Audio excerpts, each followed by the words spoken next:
आइए एक और चीज बताता हूं आपको। अल्लाह के नबी सल्लल्लाहु अलैहि वसल्लम के पास चंद सहाबा आते हैं। हाँ सुनिए, जबरदस्त चीज। चंद सहाबा आते हैं और आकर कहते हैं, अय अल्लाह के नबी सल्लल्लाहु अलैहि वसल्लम, मैं जब मस्जिदों में नमाज पढ़ने जाता हूं तो ये काफिर कान लगा लगा कर सुनते हैं, दीवारों पर कान लगा कर सुनते हैं। जब हम जोर से मस्जिदों में नमाज की हालत में कुरान की तिलावत जब मैं जोर से करता हूं तो ये काफिर सुन लेते हैं बाहर से, फिर ये मस्जिदों में घुस जाते हैं और बेतहाशा मारते हैं, इतना मारते हैं कि मारते मारते पीटते पीटते हमें बदहाल कर देते हैं, लहूलुहान कर देते हैं। अल्लाह के नबी ने पूछा, अच्छा ये बताओ वो किस वक्त कान लगाकर सुनते हैं तुम्हारी दीवारों पर? कहा अल्लाह के नबी, शाम को जब काम करके वापस आते हैं, बहुत देर हो गई, तकरीबन 1.5 घंटा 1 घंटा, वहाँ बड़ा शोर हो रहा है, वो पीछे वो लोग सुन ही नहीं रहे, पता नहीं क्या खुराफाते कर रहे हैं। बच्चे नहीं हैं उसमें, कुछ बड़े भी हैं। उधर देखिए वो पीछे, और अभी तक नहीं सुन रहे। देखो वो फिर छलांग लगा रहा, कूद रहा, उनकी आवाज़ यहाँ तक आ रही है। कोई ऐसा आदमी नहीं है जो उनको भगा दे, उनको कह दे घर जाए।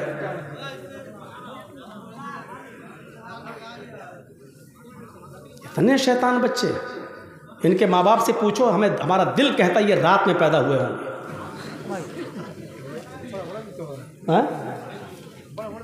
हाँ बड़ा बड़ा भी है, हमको यहाँ से दिख रहा है, अभी निगाहें इतनी कमज़ोर थोड़ी हुई हमारी। पूछा अल्लाह के नबी सल्लल्लाहु अलैहि वसल्लम ने, अच्छा ये बताओ कि वो किस वक्त कान लगा के सुनते हैं? कहा अल्लाह के रसूल, वो जब शाम को काम करके वापस आते हैं, जब तो वो कान लगाकर सुनते हैं, यानी असर के वक्त। तो अल्लाह के नबी सल्लल्लाहु अलैहि वसल्लम ने फरमाया, अच्छा तो कान लगाते हैं वो दीवारों पर? कहाँ? तो ठीक है, फिर असर में तुम कुरान की किरात जोर से करना बंद कर दो, यानी आहिस्ता पढ़ लो। और कब कान लगाते हैं? कहा अल्लाह के रसूल, कैलूला करते वक्त। हम लोग जब दोपहर में काम करके आते हैं, घर में खाना खा के थोड़ा सोते हैं, कैलूला यानी जोहर की नमाज के वक्त वो कान लगा कर सुनते हैं और हमको पकड़ के मारते हैं जब हम जोर से कुरान की तिलावत करते हैं तब। तो अल्लाह के नबी ने कहा जोहर में भी तुम कुरान को आहिस्ता पढ़ो। देखिए आपने ये नहीं कहा कि नमाज घर में पढ़ लो। मकामी आदमी हो, जो कहीं का रहने वाला हो, आप अपने गांव के रहने वाले हैं, तो आप अपने घर पे नमाज नहीं पढ़ेंगे। कोई मुसाफिर आदमी है, सफ़र से आया है, तो वो जहाँ ठहरा है, जहाँ रुका है, वो नमाज पढ़ सकता है अपने मकाम पर जहाँ वो ठहरा है, इसलिए कि उसको कसर में करना है, 2 रकात पढ़ना है। और मुसाफिर जोहर और असर एक साथ पढ़ सकता है, मगरिब और इशा एक साथ पढ़ सकता है, वो 2 नमाजें मिला सकता है, उसको गुंजाइश है, लेकिन मकामी आदमी को नहीं। अल्लाह के रसूल ने उनसे क्या कहा? अच्छा जोहर में मारते हैं और असर में मारते हैं? कहाँ? तो ठीक है, जोहर में आहिस्ता पढ़ लो और असर में आहिस्ता पढ़ लो। अच्छा ये बताओ मगरिब में? का अल्लाह के रसूल वो बहुत देर से आते हैं, तो मगरिब में वो कान लगा के नहीं सुनते हैं। तो आपने फरमाया फिर मगरिब में कुरान की तिलावत ज़ोर से करो। अच्छा ईशा में? हाँ अल्लाह के नबी जब वो घर कारोबार करके खेती बाड़ी करके वापस आते हैं तो ईशा में भी कान लगा के सुनते हैं। आपने हाँ, तो वो ईशा में भी नहीं सुनते क्योंकि थके हुए होते हैं, खाना खाया और सो गए। मगरिब के बाद आते हैं, सुनते नहीं हैं, इसलिए आपने कहा मगरिब में पढ़ो जोर से। ईशा की नमाज आप इतनी देर से पढ़ते हैं कि उनको नींद आ जाती है, वो ईशा में भी नहीं सुनते, आपने फरमाया तो ईशा में भी पढ़ो। अच्छा फजर में? कहा अल्लाह के नबी फजर में तो वो खुद ही घोड़ा बेच के सोते रहते हैं। तो आपने कहा फिर फजर में भी जोर से तिलावत करो। पहले ये 5 वक्त जोर से तिलावत होती थी, 5 नमाजों में जोर से पढ़ा जाता था अल्हम्दुलिल्लाह रब्बिल आलमीन। जब सहाबा ने शिकायत की कि अल्लाह के रसूल ये हमें मारते हैं, कानों में दीवारों पे कान लगाते हैं, सुन लेते पढ़ रहे हैं तो मारते हैं, पीटते इतना मारते हैं कि लहूलुहान हो जाते हैं। तो आपने कहा कब मारते हैं? कहा जोहर में। आपने कहा जोहर में आहिस्ता पढ़ो। कब मारते हैं? कहा असर में। असर में भी आहिस्ता पढ़ो। मगरिब में? कहा नहीं जोर से पढ़ो। इशा में सो जाते हैं वो, जोर से पढ़ो। फजर में नहीं उठते हैं वो, जोर से पढ़ो। मेरे भाइयों, ये सिलसिला चलता रहा, बहुत दिनों तक ये सिलसिला चलता रहा, और इतने दिनों तक ये सिलसिला चला कि मक्का फतह हो गया। जब मक्का में कामयाबी मिल गई और नबी की हुकूमत आ गई, तब सहाबा किराम ने फिर अर्ज किया। अब जो चीज बताना चाहता हूं वो सुनिए। अब सहाबा ने अर्ज किया, आए अल्लाह के नबी, जब हमारे हालात खराब थे, जब ये हमें मारते थे, पीटते थे, जिसकी वजह से आपने आहिस्ता पढ़ने का हुक्म दे दिया था जोहर में और असर में, अब तो ये मारते नहीं है, अब तो हुकूमत हमारे हाथ में आ गई, अब तो मक्का और मदीना की बागडोर हमारे हाथ में है, तो आए अल्लाह के नबी, हमें पहले वाली इजाजत दे दीजिए, अब हम फिर से 5 वक्त की नमाजों में जोर से तिलावत करें। भाई हालात अब खत्म हो गए, पहले हालात बुरे थे इसलिए आपने आहिस्ता पढ़ने को कह दिया, अब तो हमारे फेवर में है हालात, अब तो हमारे हक में है हालात, तो अब क्यों हम आहिस्ता पढ़ें, अब हम जोर से पढ़ेंगे। आपने कहा नहीं, नहीं, बिल्कुल नहीं। सहाबा ने कहा, अल्लाह के रसूल, क्या ये वजह नहीं थी कि ये लोग हमें मारते थे इसलिए आपने आहिस्ता पढ़ने के लिए कह दिया था? आपने कहा वजह यही थी। कहा जब वो रीज़न ख़त्म हो गया, जब वो वजह ख़त्म हो गई, तो अब ज़ोर से पढ़ने की इजाज़त क्यों नहीं दी जा रही है? अल्लाह के नबी ने क्या फरमाया?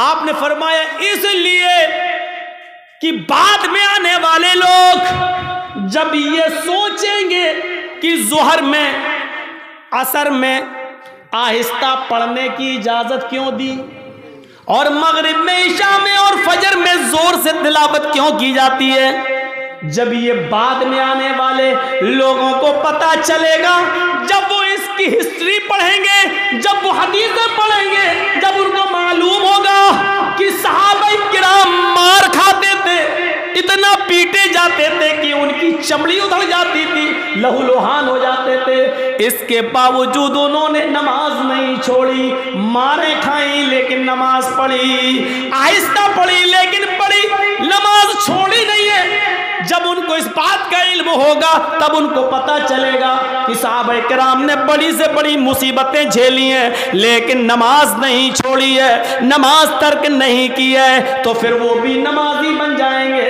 वो भी नमाज के पाबंद हो जाएंगे।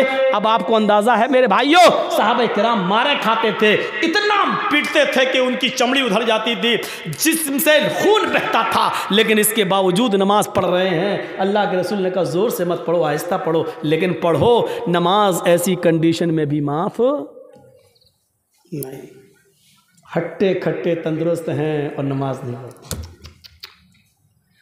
और जुर्रत देखो, बहादुरी, हिम्मत तो देखो, अजान की आवाज आ रही है, कुछ लोग मस्जिद में नमाज के लिए जा भी रहे हैं, लेकिन कलेजा इतना बड़ा कि उन नमाजियों के सामने होटलों पे बैठ के चाय हम पी रहे हैं।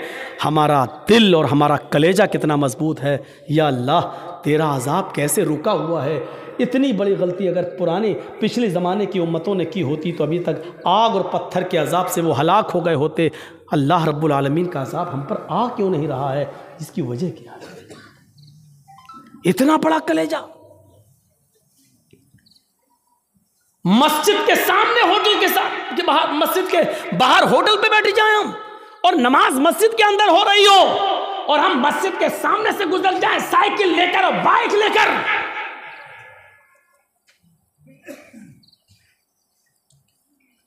ये मस्जिद दिन भर में 5 मरतबा बद्दुआ देती है, इलाहुल आलमीन इन लोगों ने मुझे बनाया तो बड़ी शान से, जलसे करा करा के, चंदे कर कर के, सीमेंट ले लेके, बोरियां ले लेकर, ईंटें ले लेकर हमें बनाया तो बहुत अच्छा है, खूबसूरत बना लिया, मीनारा भी बना दिया, बड़ी आलीशान बना दिया, लेकिन इलाहुल आलमीन इन्होंने मुझे वीरान कर दिया। बनाने के बाद मुझे आबाद नहीं किया। आय अल्लाह, इन्होंने मेरा पेट नहीं भरा। अल्लाह, इन्होंने मुझे बनाने के बाद मेरे पास नहीं आए, मेरी गोद में नहीं आए।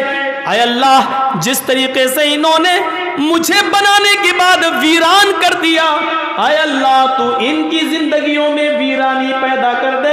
अल्लाह, जिस तरह इन्होंने मुझे बर्बाद किया तू इनको बर्बाद कर दे। अल्लाह, जिस तरीके से इन्होंने हमें बना भुला दिया है, और अल्लाह तू इनको भुला दे। मेरे भाइयों, ये मस्जिदों की गई बद्दुआओं का नतीजा तो नहीं जो हमारे हालात ही है, जो हमारे हालात ही हैं। पहले जमाने में जब जंगें होती थी, नमाज का वक्त हो जाया करता था, बादशाह नमाज की हालत में, बादशाह जंग की हालत में नमाज के लिए खड़ा हो जाता था। दूसरा बादशाह ये समझता था कि ये क्या हो रहा है, बताया ये नमाज पढ़ रहे हैं, अल्लाह को याद कर रहे हैं, अल्लाह से दुआ कर रहे हैं। वो बादशाह अपनी फौज लेकर भाग जाता था, ये कहते हुए कि जो कौम तीरों और तलवारों कि सायों में भी अपने रब को न भूलती हो तो उसका रब उसे कैसे भूल जाएगा। जो कौम तलवारों के सायों में पली हुई हो, तीरों तलवारों के सायों में जो नमाज अदा कर रही हो, ऐसी पोजीशन में भी वो अपने रब को भूल नहीं रही हो, अपने रब की इबादत कर रही हो, फिर उसका रब हमारे साथ क्या करेगा अगर हमने इनको इस पोजीशन में मारा। वो अपनी फौज, अपने हथियार, अपने घोड़े, अपना सारा हथियार वहीं पर डालकर भाग जाया करते थे, ये कहते हुए कि ऐ अल्लाह वालों हम तुम्हारा मुकाबला नहीं कर सकते, ऐ अल्लाह वालों हम तुम्हारा मुकाबला नहीं कर सकते। मेरे भाइयों, कल तक हमारे ये हालात थे, आज हमारे हालात ये, हमारी मस्जिदों में नमाज हो रही है लेकिन काफिरों की बारात बजती हुई जाती है, उनके बैंड बजते हुए जाते हैं, उनके गाने बजते हुए जाते हैं, लेकिन हमारी अजान की आवाज या नमाज की क़िरात भी हो रही हो तो उनको कोई फर्क नहीं पड़ता, क्योंकि जब अजान और नमाज के वक्त हमने अपनी टीवियों को बंद नहीं किया है, जब हमने अपने घरों में टीवियां चलाना शुरू कर दी तो फिर काफिरों के दिलों से भी हमारा रोबो दबदबा निकल गया, काफिरों के दिलों से भी हमारा रोबो दबदबा खत्म हो गया। क्यों होगा? हमने काफिरों के दिलों में अपनी इज्जत बनाई कहां है? कहां बनाई है हमने अपनी इज्जत? ग़ज़वा अहज़ाब का वो मौका याद करो। सुनो, सिर्फ एक नमाज थी, बस एक, वो भी अल्लाह के रसूल सल्लल्लाहु अलैहि वसल्लम की, नबी की एक नमाज, और वो भी छूटी नहीं थी, बस सिर्फ उसका असल वक्त निकल गया था। ग़ज़वा, जंग हो रही है, नाम है उस ग़ज़वे का ग़ज़वा अहज़ाब। और सुनो, कलेजा संभाल कर सुनो, दिल संभाल के सुनो इस वाक़े को। ग़ज़वा अहज़ाब, काफिरों की तरफ से तीर चल रहे हैं, मुसलमानों की तरफ से भी तीर चल रहे हैं। ये जंग इतनी खतरनाक हुई कि असर की नमाज का वक्त आ गया, लेकिन सहाबा किराम संभल नहीं पाए, कोई इधर था कोई उधर था। नमाज पढ़े तो कैसे पढ़े? एक साथ होते तो चलो आधे पढ़ लेते, आधे जंग करते, फिर ये जो आधे पढ़ चुके होते ये जंग में चले जाते, जो छूट गए वो बाद में पढ़ लेते, लेकिन कोई इधर है कोई उधर है। ये असर की नमाज का वक्त था, असर की नमाज का वक्त। अल्लाह के रसूल नमाज पढ़ा नहीं सके और सहाबा एक साथ जमा नहीं हो सके, कोई इधर से तीर चला रहा, कोई उधर से तीर चला रहा है, लेकिन तीर चलाते चलाते चलाते चलाते मगरिब का सूरज जो डूबता है, मगरिब की नमाज के लिए सूरज के डूबने से, सूरज के गुरूब होने से थोड़ी देर पहले सहाबा किराम ने उस जंग पर कामयाबी हासिल कर ली, यानी काफिरों को हरा दिया। लेकिन असर की नमाज का वक्त निकल गया। सुनिए, असर की नमाज का वक्त निकल गया था। जल्दी से वहीं साहबा ने तयम्मुम किया और वुजू बना, तयम्मुम पानी तो था नहीं, जल्दी से तयम्मुम किया और नमाज पढ़ना शुरू कर दी। सूरज डूबने से, गुरूब होने से पहले पहले अल्लाह के नबी ने और सहाबा ने असर की नमाज पढ़ ली। सिर्फ वक्त निकल गया, जो पढ़ना चाहिए था पौने, हम लोगों के यहाँ कितने बजे होती है असर? आपके यहाँ कितने बजे हो रही है असर? 2:45 पर? हाँ, कहीं 3:30 पर भी हो रही होगी। हम 3:15। आपकी मस्जिद में कितने बजे हो रही है? 3:15।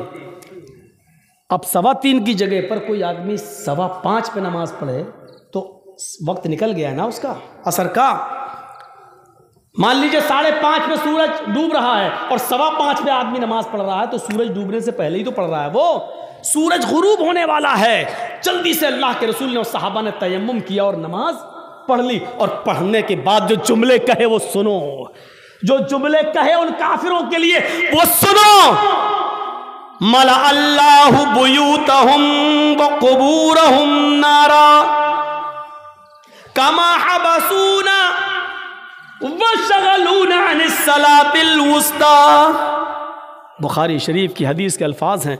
अल्लाह के नबी फरमाते हैं इलाहुल आलमीन, जिन काफिरों की वजह से आज हमारी असर की नमाज का अव्वल वक्त निकल गया, आय अल्लाह, जिन काफिरों की वजह से आज मेरी असर की नमाज का असली वक्त निकल गया, वो वक्त पर हम नमाज नहीं पढ़ सके, सूरज डूबने से पहले आज हमने असर की नमाज पढ़ी, इसके जिम्मेदार ये काफिर हैं, ये जंग करने वाले, इनकी वजह से मेरी असर की नमाज का वक्त निकला है। मला अल्लाह बुयूतहुम, आय अल्लाह इनके घरों को तू आग से भर दे, आय अल्लाह इनके घरों में आग लगा दे, आय अल्लाह इनके घरों में तू आग से भर दे। नमाज के वक्त अपने घरों में बैठने वालों, नबी अकरम की इस बद्दुआ पर जरा गौर करो। मला अल्लाह बुयूतहुम, आय अल्लाह इनके घरों को तू आग से भर दे। मेरे नबी ने कभी किसी को बद्दुआ नहीं दी, मार खाया फिर भी माफ कर दिया। नबी की बेटी को जिसने पेट फाड़ा, हिबार इब्ने अस्वद ने तीर मारकर, नबी की बेटी ज़ैनब के पेट में हमल था, बच्चा था, तीर पेट में लगता है, बच्चा गिर जाता है। ज़ैनब मदीने पहुंचती है, होश में आती है तो उनको पता चलता है कि मेरे पेट का बच्चा गिर गया है, ज़ाय हो गया है। इस सदमे को वो बर्दाश्त न कर सकी, इंतकाल कर गई। 10 साल के बाद जब हिबार इब्ने अस्वद सामने आया और मदीने में अल्लाह के नबी से माफी मांगने लगा कि मुझे माफ कर दो, मैं भी मुजरिम हूं और आपकी बेटी का कातिल हूं। 10 साल पहले आपकी बेटी के पेट में तीर मारा था, हमल गिर गया था। नबी अकरम की आंखों में आंसू आ गए, बेटी की याद आ गई, रोने लगी। लेकिन कहते हिबार, मेरी बेटी के कातिल मैंने आज तक अपने लिए और अपने खानदान के लिए कभी बदला नहीं लिया। आज तूने माफी मांगी, जा, मैंने तुझे भी माफ कर दिया, जा जा जा हिबार, मेरी बेटी के कातिल, मैंने अपनी बेटी के कत्ल का खून माफ कर दिया। वो हमजा जो नबी का चचा और हिंदा ने पेट फाड़ा, नाक काटी, कान काटा, जबान काटी और इसी में धागा डालकर नाक, कान, जबान का हार बनाकर अपने गले में पहना।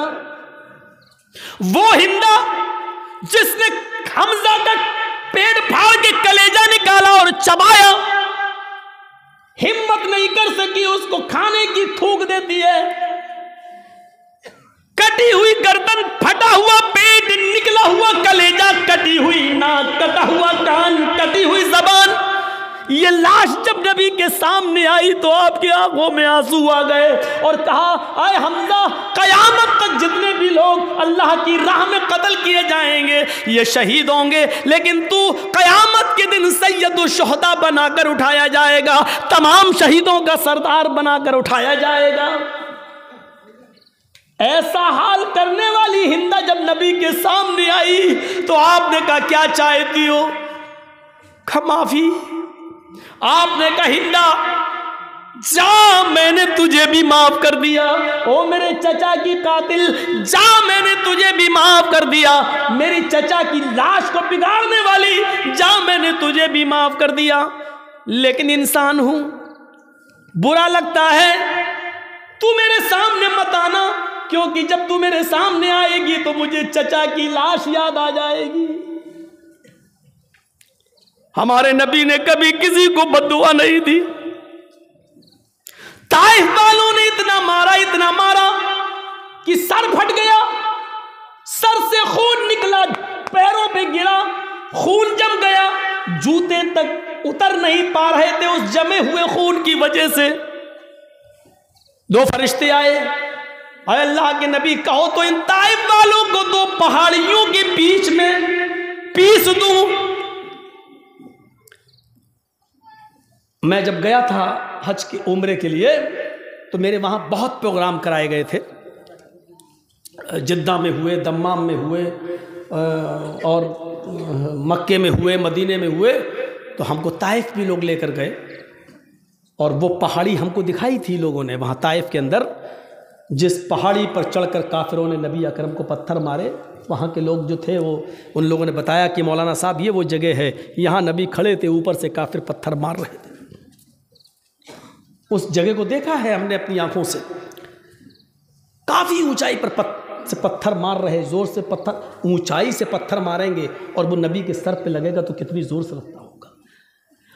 फरिश्ते मौजूद, वो दोनों पहाड़ी जिसके बीच में ताइफ बसा हुआ है, अगर इस पहाड़ी को यहां से लाया जाए, उस पहाड़ी को यहां से लाया जाए, दोनों को मिलाया जाए तो इस पहाड़ी के बीच में जितने लोग रहते हैं कब पिस के सुरमा बन जाए कुछ नहीं कहा जा सकता। फरिश्तों ने कहा आप कहिए तो इन ताइफ वालों को इस दोनों पहाड़ियों के बीच में लाकर पीस दें, इनको कुचल दें, इनको ख़त्म कर दें, इनको बर्बाद कर दें। तो अल्लाह के रसूल ने क्या कहा? नहीं। फरिश्तों ने दोबारा कहा तो अल्लाह के नबी ने फरमाया अल्लाहुम्मा हद कौमी फइन्नहुम ला यअलमून। आए फरिश्तों, नहीं इनको मारो नहीं, अल्लाह इनको हिदायत देगा और इंशाअल्लाह इनकी पुश्त से आने वाली नस्लें मुसलमान होंगी, इनकी नस्लें कलमा पढ़ने वाली होंगी, मुझे नबी मानने वाली होंगी। आए अल्लाह तू इनको हिदायत दे, ये मुझे जानती नहीं है कि मैं कौन हूं। आपने उस मौके पर भी बदला नहीं लिया। देख रहे हैं आप, बेटी के कातिल को माफ कर रहे हैं, बदला नहीं ले रहे हैं, हिंदा को माफ कर रहे हैं, इंतकाम नहीं ले रहे हैं। ताइफ में पत्थर खाने के बावजूद फरिश्ते पत्थरों का ताइफ वालों को पीसना चाहते हैं, लेकिन नबी इंतकाम नहीं ले रहे हैं। कह रहे हैं अल्लाह तू इनको हिदायत दे। मार खाकर दुआएं देने वाले नबी, लेकिन आज उसूल देखो, जिसने कभी बद्दुआ नहीं दी आज वो बद्दुआ दे रहा है। क्या कह रहा है? मलाल्लाहु बुयूतहुम, आय अल्लाह इन काफिरों के घरों को आग से भर दे, इसलिए कि आज इन्होंने मेरी बेटी को कत्ल नहीं किया, मेरे चचा का कलेजा नहीं निकाला, नाक नहीं काटी, कान नहीं काटा, इन्होंने आज मुझे नहीं मारा, बल्कि आज इनकी वजह से असर की नमाज का वक्त निकला। गौर करो, बेटी को मारा तो उसको माफ कर दिया, चचा का कलेजा निकाल के खाने वाली को माफ कर दिया, लेकिन जिनकी वजह से असर की नमाज छूट गई, वक्त पर नहीं पढ़ सके, उनको माफ नहीं कर रहे। अल्लाह के नबी कह रहे हैं मलाल्लाहु बुयूतहुम, आय अल्लाह इनके घरों को तू आग से भर दे। और जब ये मर जाए आग में, और जब इनकी कब्रों, जब इनको दफन किया जाए कब्रों में, तो कुबूरहुम, आय अल्लाह मरने के बाद भी इनको बख्शना नहीं, इनकी कब्रों में भी आग लगा देना। कितनी डेंजर बद्दुआ है। अंदाज़ा लगाओ, नमाज जिनकी वजह से छूट रही है वो भी सोचें। जर्जी साहब नमाज पढ़ते हैं, नमाज का वक्त हो रहा है, मस्जिद में जा रहे हैं, और आप नमाज के वक्त में अपने घर में नाश्ता कराने ले जा रहे हैं, तो इसका मतलब ये है कि आपकी वजह से नमाज छूट रही है, आप सबब बन रहे हैं। या तो नमाज से इतना पहले नाश्ता कराना चाहिए था कि अजान के फौरन बाद नमाज पढ़ी जा सके, या फिर नमाज के बाद आपको नाश्ता कराना चाहिए था। आप ऐसे मौके पर क्यों ले जा रहे हैं? ये ज़हन गौर करिएगा, गौर करिएगा। वो जंग हो रही है, अल्लाह सबब मत बनिए किसी का। आप खुद नमाज पढ़ने रहे, दूसरे की भी नमाज छुड़वा रहे हैं आप, ये और गुनाह है। काफिर तो वैसे ही जहन्नमी है, लेकिन अल्लाह के रसूल सल्लल्लाहु अलैहि वसल्लम क्या कह रहे हैं? अल्लाह इनके घरों को आग से भर दे। और मरने के बाद जब ये कब्र में दफन हो तो इनकी कब्रों को भी तू आग से भर दे। कमा हबसूना व शगलूना अनिस सलातिल वुस्ता, क्योंकि आज इनकी वजह से मेरी असर की नमाज छूट गई। ओफो, एक वक्त की नमाज और वो भी छूटी नहीं, पढ़ ली। मगरिब के बाद नहीं पढ़ रहे हैं, मगरिब से पहले ही पढ़ रहे हैं, लेकिन असल वक्त निकल जाने की वजह से अब हम अंदाज़ा लगाएं हम कहाँ खड़े हैं। मौलाना जर्जी साहब, आप चाहे कितना बोल लो नमाज के ऊपर, सुबह फजर की नमाज में हम फिर नहीं आएंगे, घर में सोते रहेंगे। हम तो बड़े बाप के बेटे हैं, हमारे ऊपर तो किसी की तक़रीरों का असर नहीं हुआ। 80-90 साल के बुज़ुर्ग उलमा आए, उनकी नहीं मानी, तुम तो कल के लौंडे तुम्हारी क्या सुनेंगे। तुम्हारे जैसे 336 मौलवी रोज़ बोलते हैं, किसी की नहीं सुनी हमने, तुम्हारी क्या सुनी। इस तकरीर के ख़त्म होने के बाद फिर भी फजर की नमाज में अगर हमने जमात के साथ नमाज नहीं पढ़ी तो लिख लो, आप अपने जलसा कराने में नाकाम हो गए। सोच लो, आपको कोई कामयाबी नहीं मिली जलसा कराने की। अगर तकरीरों से ईमान में ताजगी पैदा ना हो, मस्जिदों में नमाजियों की तादाद ना बढ़े, तो बेकार हैं ऐसे जलसे।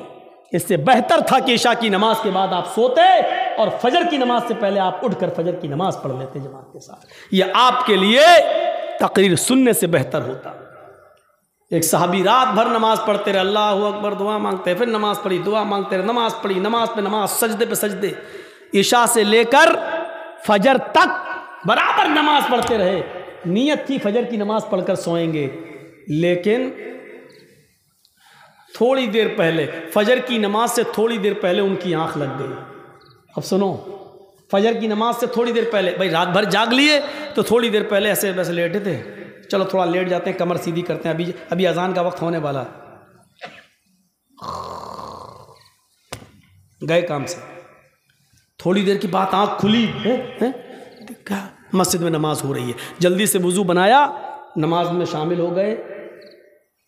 जमात तो मिल गई, दोनों रकातें मिल गईं, लेकिन फजर की नमाज से पहले जो 2 रकात सुन्नत पढ़ी जाती थी वो नहीं पढ़ पाए। सुन रहे हैं? गौर से सुनिए, वो नहीं पढ़ पाए। फजर की जमात नहीं छूटी थी, जमात मिल गई। भाई सो के उठे, जल्दी से वजू बनाए, मस्जिद में चले गए, नमाज तो पढ़ ली, दोनों रकातें मिल गई, लेकिन सुन्नतें नहीं पढ़ पाए। बाद में जब वो सुन्नतें पढ़ने लगे, सुन्नतें पढ़ने के बाद फ़र्ज़ नमाज के बाद जब अल्लाह के नबी ने सलाम फेर दिया, सलाम फेरने के बाद देखा कि वो कोई सुन्नत पढ़ रहे हैं। सुन्नत के बाद जब आपने उनको बुलाया, आपने उनसे कहा ये बाद में तुम कौन सी नमाज पढ़ रहे थे? कहा अल्लाह के रसूल, वो रात भर नमाज पढ़ी थी मैंने, इबादत की थी, और फजर की नमाज से थोड़ा पहले मुझे नींद आ गई, आँख खुली तो मैंने जल्दी से वज़ू बनाया, मस्जिद में आ गया, जमात खड़ी थी, तो जमात के होते हुए हमने सुन्नत नहीं पढ़ी, पहले जमात पढ़ ली, बाद में सुन्नत पढ़ ली।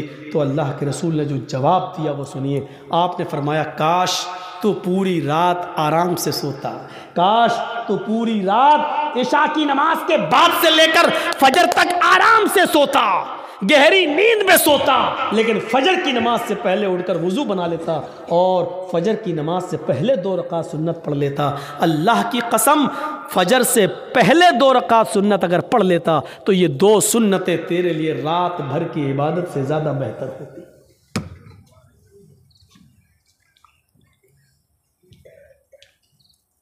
फजर की नमाज से पहले 2 रकात सुन्नत तुम्हारी रात भर की इबादत से ज़्यादा बेहतर होती। क्यों जागे तुम रात भर? यानी ऐसी इबादत से क्या फ़ायदा कि जलसा सुनो 12 बजे तक, 1 बजे तक, और सोते सोते 2 बज जाए, और फजर की नमाज में जब आप उठ ना सकें और मस्जिद में ना जा सकें, तो ऐसे जलसों से क्या फ़ायदा? ये बंद होने चाहिए ड्रामे। हाँ, मैं इसको ड्रामा कहता हूँ। जो जलसे लोगों को नमाजी ना बना सके वो ड्रामा है।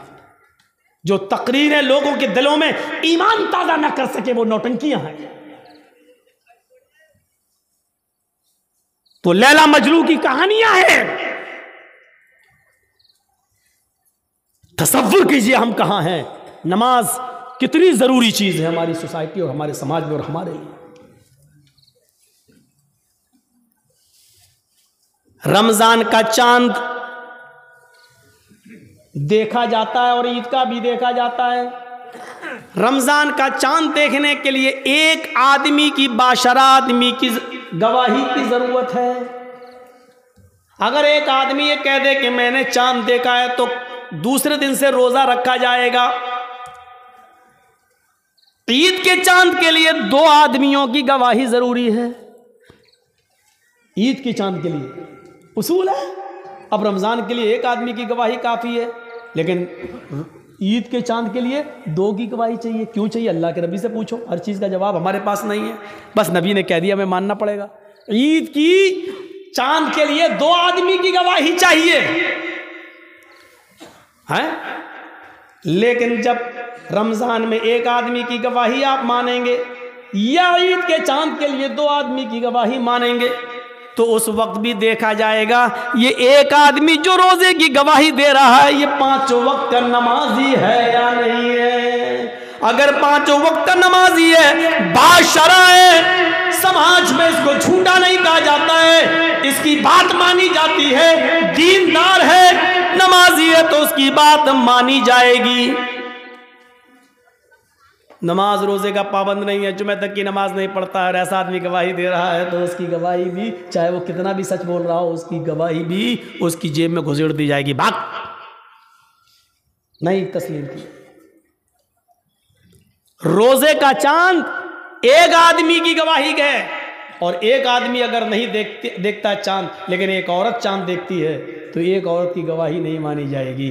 2 औरतों की गवाही एक मर्द के बराबर है, लिहाजा औरतें 2 होना चाहिए, आदमी एक आदमी अगर कह दे बाशरा हो कि मैंने रोजे का चांद देखा है रमजान का, तो रोजा रखा जाएगा। लेकिन एक औरत, चाहे वो कितनी भी नेक हो, दीनदार हो, नमाजी, तहज्जुद गुजार हो, लेकिन एक औरत अगर चांद की गवाही देती है तो उसकी बात नहीं मानी जाएगी। 2 औरतें होना चाहिए। ऐसे ही ईद का चांद 2 मर्दों की गवाही चाहिए, लेकिन 2 मर्दों ने नहीं देखा है, एक मर्द ने देखा है और एक औरत ने, तो नहीं मानी जाएगी। एक मर्द ने देखा है तो 2 औरतें होनी चाहिए, या 4 औरतें होनी चाहिए, वो भी बाशरा।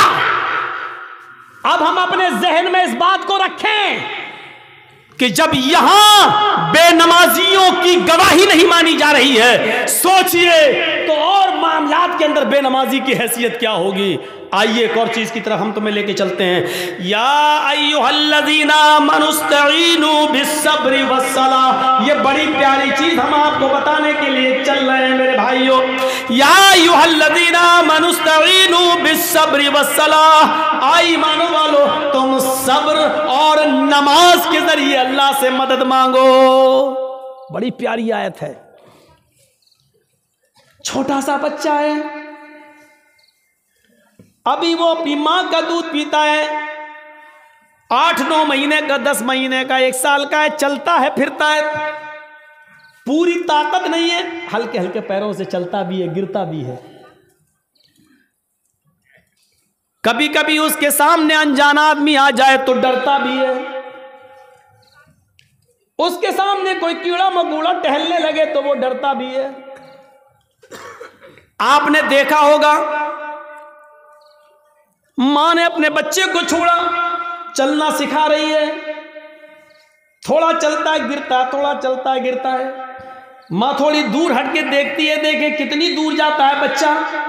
बच्चा थोड़ी दूर गया, वहां कोई जानवर देखा, कोई कीड़ा मकोड़ा देखा, वो उधर से पलटा, भागता है अपने मां के पास। मां जल्दी से अपने दोनों बाहें फैला देती है, और बच्चा जब डरता है तो वो अपनी मां की गोद में आ जाता है। जैसे ही बच्चा अपनी मां की गोद में आता है, वो अपने आप को बिल्कुल महफूज कर लेता है, समझ लेता है। अब वो समझता है कि मैं सबसे बड़े खतरे से टल चुका हूं। अब सबसे बड़ी मुसीबत, भाई बच्चे के लिए तो वही सबसे बड़ी मुसीबत है जिससे वो डर रहा है। बच्चा अपनी माँ की गोद में आया और जैसे ही वो अपने माँ की गोद में आता है वो समझता है कि अब मुझे कोई खतरा नहीं है, क्योंकि मैं एक सुरक्षित गोद में आ गया हूँ, एक महफूज गोद में के अंदर आ गया हूँ।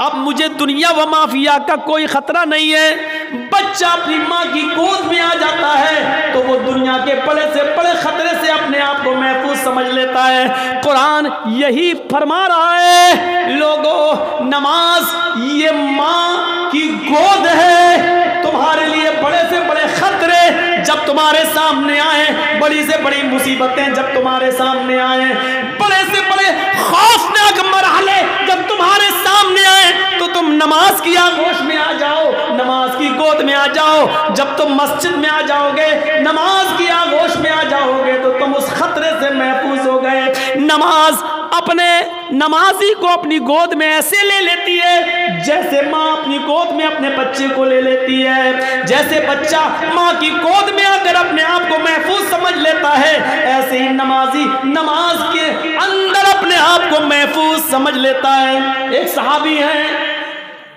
जंग हो रही है, नमाज का वक्त हो जाता है। नमाज के वक्त ही में अबू दाऊद शरीफ की रिवायत है, एक तीर आता है और तीर आते ही उनकी पीठ में लगता है। और सोचो, तीर किसी की पीठ में लग जाए और नमाज के अंदर लग जाए। लगी, हाथ बंधे हुए हैं, तीर पीछे लगता है, खून बहने लगता है और टपकने लगता है। लेकिन इन्होंने कुरान पढ़ना बंद नहीं किया, पूरी नमाज पढ़ ली।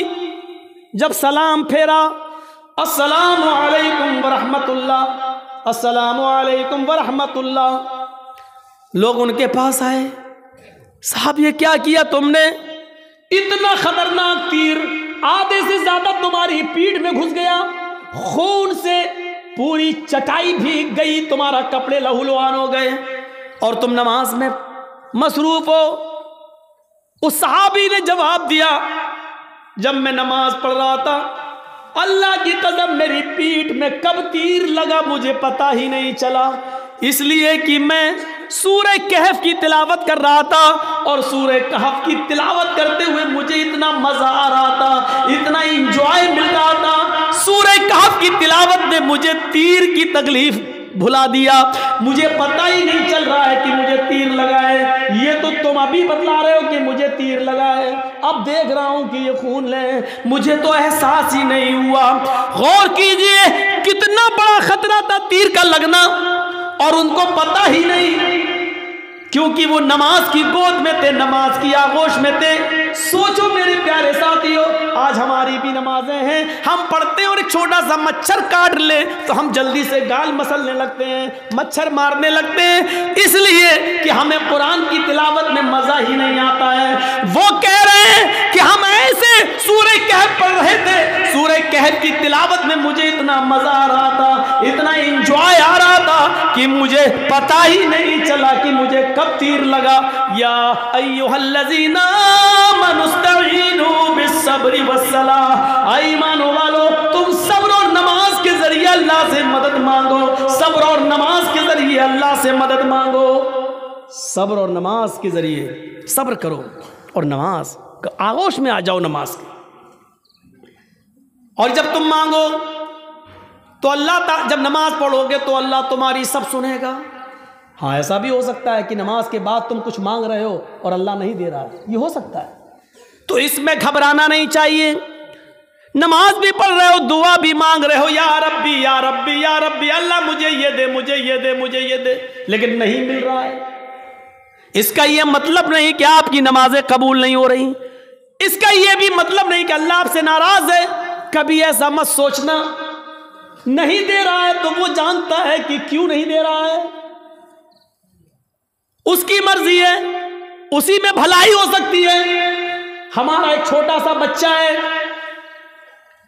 उसको निमोनिया हो गया है, एक मिसाल दे रहा हूं, आपका एक छोटा सा बच्चा है, उसको निमोनिया हो गया है, नाक बह रही है, बुखार में तड़प रहा है, बार बार उसको प्यास भी लग रही है, डॉक्टर ने दवा दी है, ठंडी चीजों से मना किया है, जब आप उस बच्चे को लेकर दवा लेकर आ रहे हैं तो रास्ते में बर्फ बेचने वाला आइसक्रीम बेचने वाला आइसक्रीम बेच रहा है और आपका बच्चा आइसक्रीम की जिद कर रहा है, पापा मुझे आइसक्रीम चाहिए, पापा मुझे आइसक्रीम चाहिए, डैड मुझे आइसक्रीम चाहिए, अब्बू मुझे आइसक्रीम चाहिए। मुझे ईमानदारी के साथ बताइए, आपका बच्चा बुखार की हालत में, निमोनिया की पोजीशन में आइसक्रीम मांग रहा है, क्या आप उसको आइसक्रीम दिलाएंगे? क्या आप उसको आइसक्रीम खिलाना पसंद करेंगे?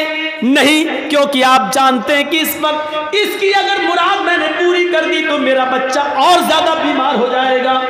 आप उसके हजार जिद करने के बावजूद आप उसको आइसक्रीम नहीं देंगे, जबकि आपको बुरा लग रहा है कि मेरा बच्चा बेचारा मांग रहा है। आप नहीं चाहते कि उसकी तमन्ना पूरी ना हो, आप चाहते हैं कि दिलाएं, लेकिन उसकी बीमारी बतला रही है आइसक्रीम उसके लिए नुकसानदेह है। आप बाप होते हुए भी अपने बच्चे को आइसक्रीम नहीं दिलाएंगे, क्योंकि आप जानते हैं कि मेरे बच्चे के लिए क्या अच्छा है क्या बुरा है।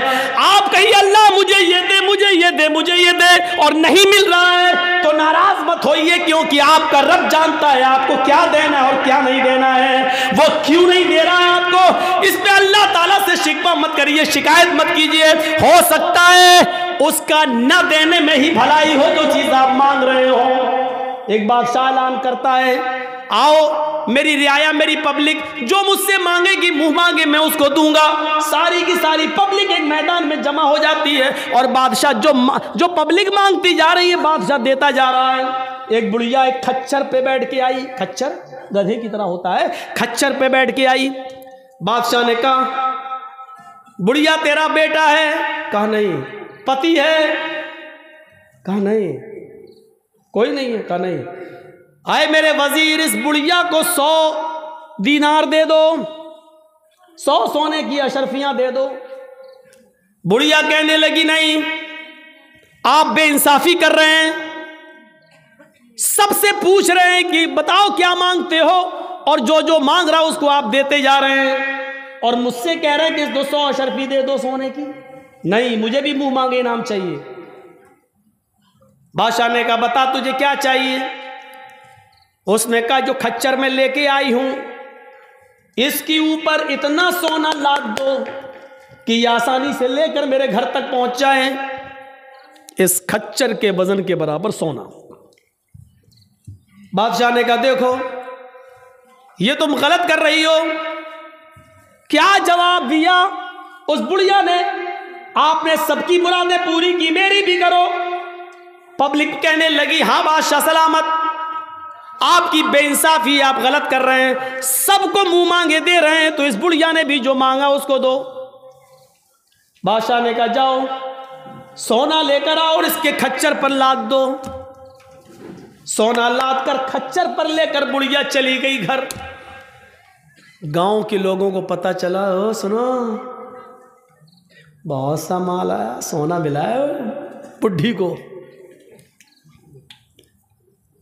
घर कमजोर था, रात में नकब लगाया, 2-3 चोर अंदर घुसे। बुढ़िया में ताकत ही कितने थी, एक ने पैर पकड़ा, एक ने गर्दन दबा दी, पकड़ा, खत्म।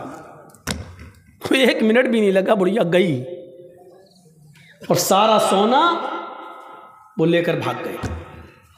सुबह हंगामा हो गया, बुढ़िया मारी गई, सोना चला गया। बादशाह ने सारी रियाया को फिर बुलाया, कहा लोगों क्या हुआ? कहा बुढ़िया मारी गई, सोना गायब। कहा देखो मैं जानता था, इसीलिए उसको 100 अशरफियां दे रहा था। मैं जानता था कि उस बुढ़ी को लालच है, इतना सोने का करेगी क्या, ना इतना खा पाएगी, उसकी जिंदगी में अब ज्यादा दिन भी तो नहीं रह गए, लेकिन उसके लालच ने उसको मार दिया। इसीलिए मैं उसको 100 सोने की अशरफियां दे रहा था, लेकिन आप लोगों ने मेरी मुखालिफत की। देखो मुझे मालूम था बुढ़िया इतना सोना नहीं संभाल सकेगी, इसलिए मारी गई। एक मामूली बात से ये कह रहा है कि कितना उस बुढ़िया को मिलना चाहिए मैं जानता हूं, और क्या नहीं मिलना चाहिए मैं जानता हूं। तो जो लोग अल्लाह से दुआएं मांगते, मुझे ये दे दे, मुझे ये दे दे, लेकिन नहीं मिल रहा है, उसका रब जानता है कि क्या देना चाहिए, क्या नहीं देना चाहिए, कितना देना चाहिए और कितना नहीं देना चाहिए।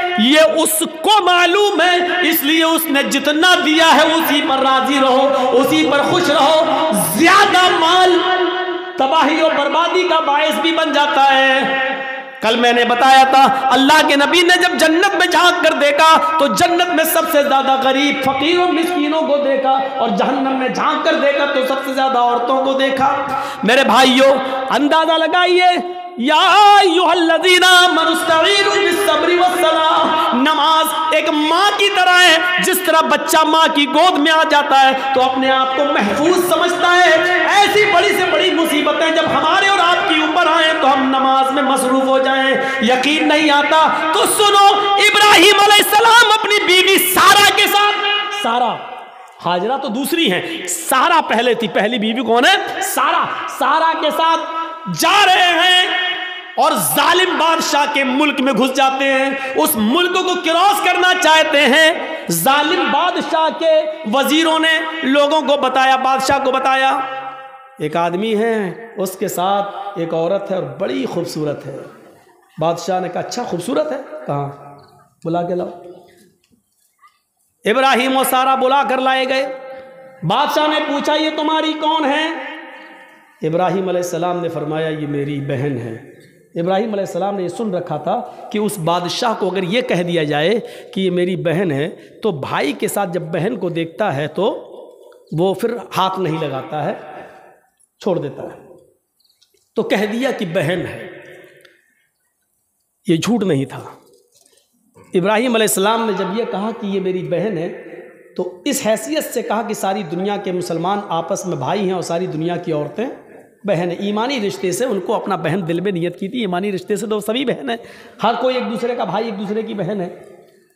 लेकिन चूंकि खूबसूरत इतनी थी हज़रत सारा कि बहन कहने के बावजूद भी उसकी नीयत ख़राब रही। उसने कहा, इनको कहीं ले जाओ और सारा को ज़रा हमारे दरबार में लेके आओ। इब्राहिम अलैहिस्सलातु वस्सलाम अपनी बीवी से कहते हैं, जाओ। इब्राहिम अलैहिस्सलाम को एक जगह रोक दिया जाता है, सारा को अकेले ले जाया जा रहा है। और जब बादशाह के खुलवत में, बादशाह की तन्हाई में सारा को कर दिया जाता है तो बादशाह ने सारा ने दुआ मांगी, इलाल आलमीन, मैं अपने शौहर इब्राहिम की अमानत हूँ और आज तक मैंने तेरे दीन की कभी मुखालिफत नहीं की है। अल्लाह इस जालिम बादशाह से मेरी इज्जत व आबरू की हिफाजत फरमा। ये कहकर बादशाह ने जब उस सारा के ऊपर अपना हाथ बढ़ाया तो सारा की दुआ रंग लाई और सीने के पास आते आते हाथ रुक गया। न आगे बढ़ रहा है, न पीछे हट रहा है, न नीचे हो रहा है, न ऊपर जा रहा है, यहीं पर आकर शल हो जाता है। जैसे ये सारा अलैहिस्सलाम है और ये उनके सीने का हिस्सा है, ऐसे उस पर पकड़ के हाथ मारा, ये बस यहाँ पर रुक गया। अब न आगे बढ़ रहा, न पीछे हट रहा, न इधर हो रहा, न इधर हो रहा है। चीख कर कहता है, सारा तेरे पास कोई खुदाई ताकत है जो मेरे हाथ को मजबूती के साथ पकड़े हुए है? अल्लाह से दुआ कर, मैं वादा करता हूं कि मैं तुझे हाथ नहीं लगाऊंगा। हजरत सारा ने दुआ की और बादशाह का हाथ सही हो गया। फिर नीयत खराब हो गई उसकी, पता नहीं, हो सकता है ऑटोमेटिक हो गया हो। उसने दोबारा हाथ बढ़ाया तो दोबारा फिर हाथ वहीं पर रुक गया, हजरत सारा के थोड़ा पास। शल हो गया, ना आगे ना पीछे, न दाएं ना बाएं। ऐ सारा, एक बार और दुआ कर दे, इसके बाद हम तुझे कभी हाथ नहीं लगाएंगे, मैं छोड़ दूंगा। उसने फिर दुआ कर दी, अल्लाह इसको ठीक कर दे, सही हो गया। लेकिन कहते ना, इतनी खूबसूरत थी कि उसका दिल मुतमईन नहीं था। तीसरी मर्तबा उसने फिर बदअहदी की और फिर हाथ बढ़ाया, फिर हाथ शल पड़ गया, आगे नहीं बढ़ा। कहता है कि मैं कसम खाता हूं अपने रब की, जिसको वो रब मानता था, मैं अपने माबूद की, अपने खुदा की कसम खा के कहता हूं अब हाथ नहीं लगाऊंगा, मुझे आखिरी बार माफ़ कर दे और दुआ कर। सारा ने फिर दुआ की, उसने छोड़ दी। और अपनी लौंडी जानते हो, खादिमा, खिदमत करने वाली, जो उस बादशाह की लौंडी थी खादिमा, खिदमत करने वाली हाजरा, उसने वो लौंडी सारा को दे दी कि ये तुम ले जाओ और ये तुम्हारे रास्ते में काम आएगी, इसको मैं तुम्हें दे रहा हूं बतौर गिफ्ट। हजरत सारा जब हाजरा को लेकर आई तो पूछा कि मेरे शौहर इब्राहिम कहाँ हैं? बादशाह की पुलिस, बादशाह की फौज जब हजरत सारा को इब्राहिम अलैहिस्सलाम के पास लेकर गए तो हजरत सारा क्या देखती है कि इब्राहिम अलैहिस्सलाम नमाज में मसरूफ हैं, नमाज पढ़ रहे हैं। मुस्लिम शरीफ की हदीस है, वो नमाज में मसरूफ है, नमाज पढ़ रहे हैं और नमाजी में ये दुआ कर रहे हैं कि अल्लाह मेरी बीवी की हिफाजत फरमा, अल्लाह मेरी बीवी की हिफाजत फरमा, अल्लाह जालिम बादशाह के जुल्म से हमारी बीवी को बचा ले। नमाज में मसरूफ हैं।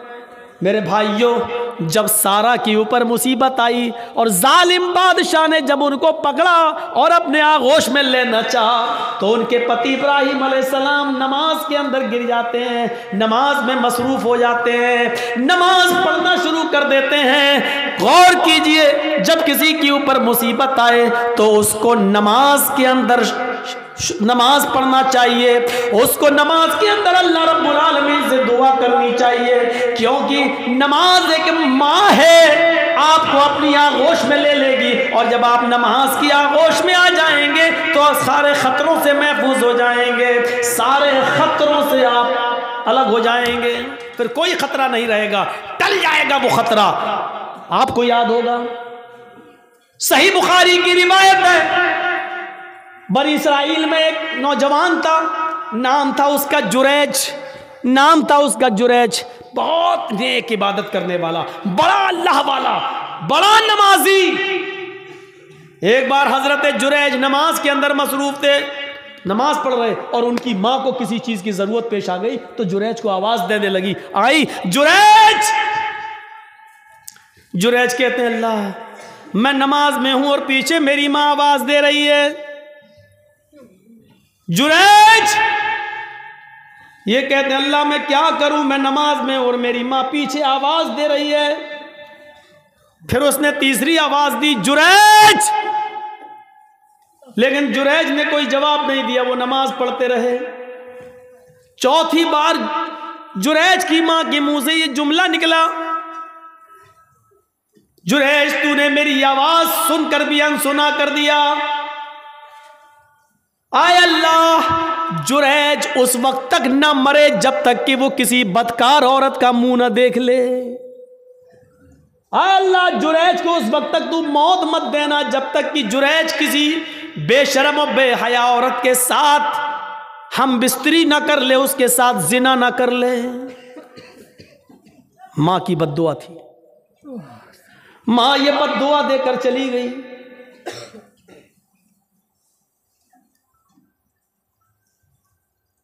फिर क्या होता है, 2-4-5 दिन के बाद एक औरत जुरैज के मोहब्बत में, जहां वो इबादत करते थे उसी में हुजरा था, उसी हुजरे में खूबसूरत औरत आती है और जुरैज से कहती है, जुरैज उदनु मिन्नी, आओ मेरे करीब आओ और मुझसे जिना करो। जुरैज ने कहा अल्लाह की पनाह, मैं ऐसा गलत काम नहीं कर सकता, मैं अल्लाह का नेक बंदा हूं, उसकी इबादत में मैं अपनी जिंदगी गुजार रहा हूं, चलो जाओ यहां से हटो, यह गलत काम मुझसे नहीं होगा। जुरैज ने उस औरत को भगा दिया। वो औरत परेशान थी, सीधे जंगल में जाती है और वहां बकरियां चराने वाले एक चरवाहे के साथ वो जिना कर लेती है, शिकार हो जाती है जिना का। 9 महीने 10 महीने गुजर जाते हैं। 9 महीने के बाद उस औरत के बच्चा पैदा होता है, हमल ठहर गया था। 9 महीने के बाद जब बच्चा पैदा हुआ तो उस चरवाहे का तो पता ही नहीं कि वो कहाँ का रहने वाला था, कहाँ चला गया, और न ये औरत उसको पहचानती थी। बस जुनून था उसको किसी से मिलने का, मिल लिया वो। ये जुरैज नहीं मिला तो जंगल के चरवाहे के पास चली गई, लेकिन चरवाहे का पता नहीं। 9 महीने से इसके घर में जब बच्चा पैदा होता है तो पूरे गांव वाले इस पर भिल पड़े, है तेरी शादी नहीं हुई, बच्चा कहाँ से आया? जब उसको ज्यादा परेशान किया गया और गंभीरता से इस बात को ली गई कि पूरा समाज बदनाम हो जाएगा, बता पहले ये बच्चा किसका है, तो उस औरत ने जुरैज का नाम ले दिया। उस औरत ने जुरैज का नाम ले लिया कि इस बच्चे का बाप जुरैज है। आजकल तो डीएनए टेस्ट हो जाएगा, पता चल जाएगा किसका बच्चा है, लेकिन उस जमाने में तो डीएनए टेस्ट की कोई मशीनरी नहीं थी, पैथोलॉजी और साइंस ने इतनी तरक्की नहीं की थी, कोई पैथोलॉजी भी नहीं थी।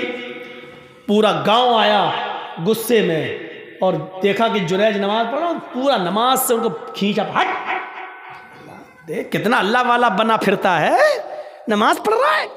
और उसका पूरा इबादत खाना तोड़ दिया। बड़ा नालायक आदमी है, बड़ा कमीना इंसान है, उसका इबादत खाना तोड़ दिया। मारा नहीं, उसको खींच लिया। देख कितना अच्छा बनता है, कितना नेक बनता है, सजदों पे सजदे करता है, रात में नमाज पढ़ता है, दिन में नमाज पढ़ता, और कारनामा देख, गांव की लड़की के साथ ऐसा हाल, उसको मां बना दिया, प्रेग्नेंट कर दिया, उसके पेट में बच्चा।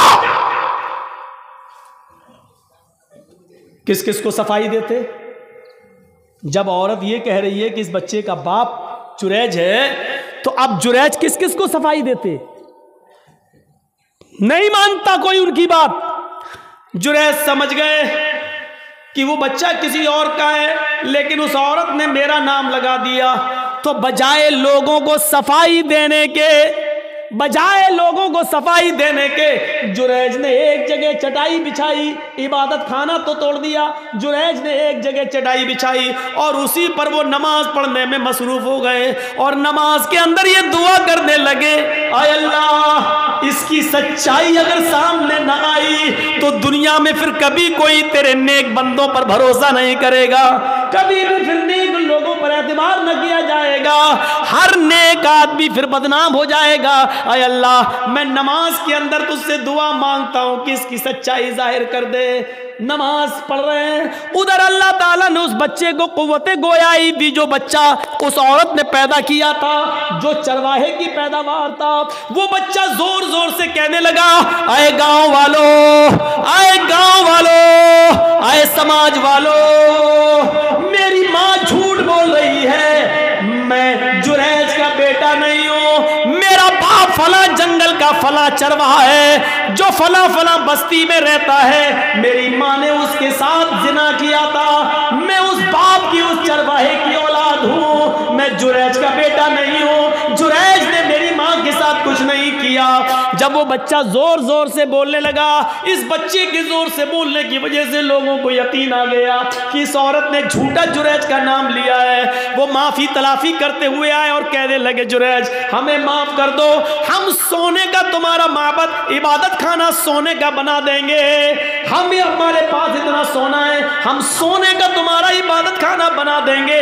जुरैज ने कहा, नहीं नहीं, जिस तरह मिट्टी का पहले बना हुआ था उसी तरीके का बना दो, सोने की इबादत खाने का हम क्या करेंगे, हमें तो नमाज ही तो पढ़ना है। और करना ही क्या है मेरे भाइयों, हजरत जुरैज के ऊपर जब मुसीबत आती है, और इतनी बड़ी मुसीबत कि नेक आदमी के ऊपर जिना का इल्जाम लग रहा है, तो हजरत जुरैज सफाई पेश नहीं करते हैं, बल्कि नमाज की आगोश में चले जाते हैं, नमाज के दामन में चले जाते हैं, नमाज पढ़ना शुरू कर देते हैं और उसी नमाज के अंदर दुआ मांग रहे हैं। अल्लाह ने कहा, या अय्युहल्लज़ीना आमनुस्तईनु बिस्सब्रि वस्सलाह, जब तुम्हारे ऊपर मुसीबत आए तो सब्र और नमाज के जरिए अल्लाह से मदद मांगो। जुरैज ने सब्र किया गांव वालों के इबादत खाना तोड़ने पर, और नमाज के जरिए अल्लाह से मदद मांगी है। मेरे भाइयों, नमाज बड़ी से बड़ी मुसीबतों को दूर कर देती है। नमाज, जब आपके ऊपर बहुत बड़ी कोई मुसीबत आए तो फौरन वुजू बनाओ और नमाज की आगोश में चले जाओ।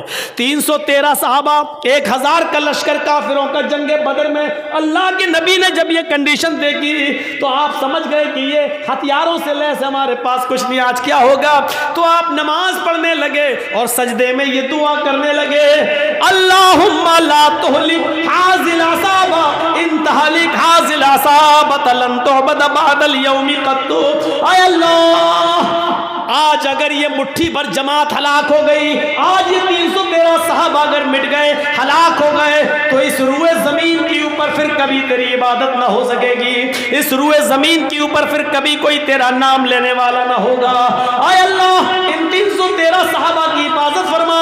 ये 1000 काफिरों का लश्कर है।